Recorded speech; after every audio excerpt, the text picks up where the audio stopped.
Announcement guys, another car, another day. Gusto mo bang bumili ng sasakyan pero hindi pa sapat ang pera mo? Gusto nyo malaman kung paano? Tara, samahan nyo ako. What's up, Boss bro? Franz. Yes, good afternoon. Guys, si Boss Christian nga pala from Laguna. So ngayon, tuturo ko sa inyo, step 1, syempre pupunta si client dito and mamimili muna siya kung ano yung mga gusto niyang unit. So guys, first step, viewing. Tara bro. Okay, boss. So meron tayong Toyota 86 Aero, Toyota 86 Koki, may Raptor tayo bro, Lexus RCF, Suzuki Jimny. Dito naman bro, meron tayong Toyota 86 na TRD and Lexus IS350. Meron din tayo dito bro, Type R FL5, 2023 siya, Toyota 86 Koki. Ito boss, magkano to boss? Ito boss, 2018 Toyota GT86 Koki.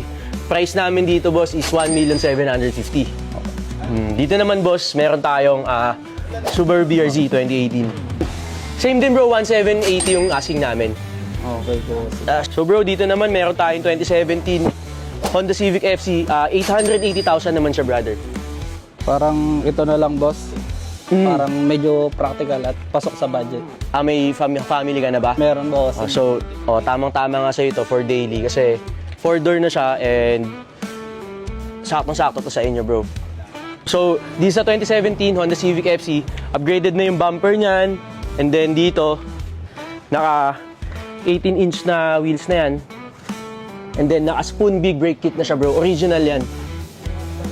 Then dito naman naka body kit, side skirt, naka wing, and then naka exhaust na siya.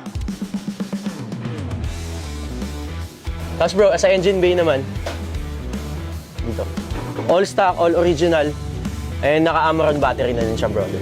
Pwede ko ba i-start boss? Sige bro, testingin natin. So, press lang yung brake, tapos dito lang push start.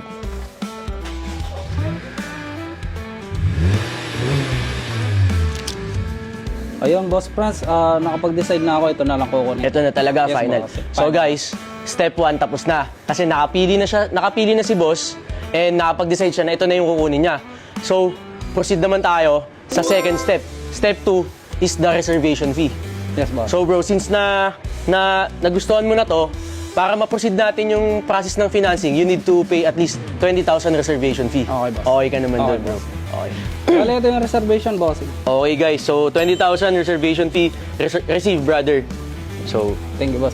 So bro, sa step 3 naman tayo, Okay, bro. which is the requirements.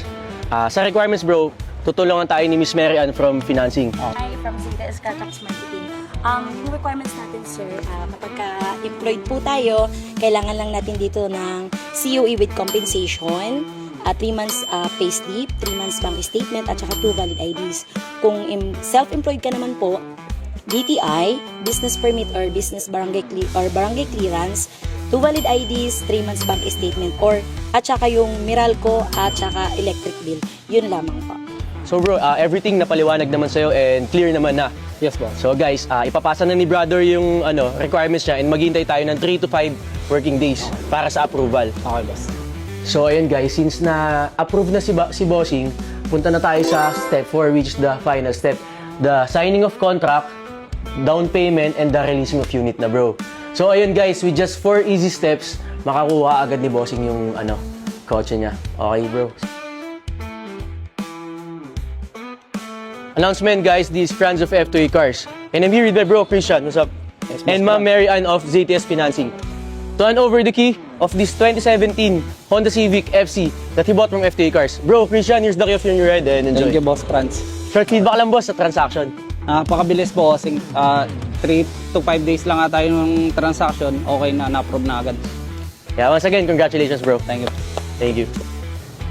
F2A Cars, legit.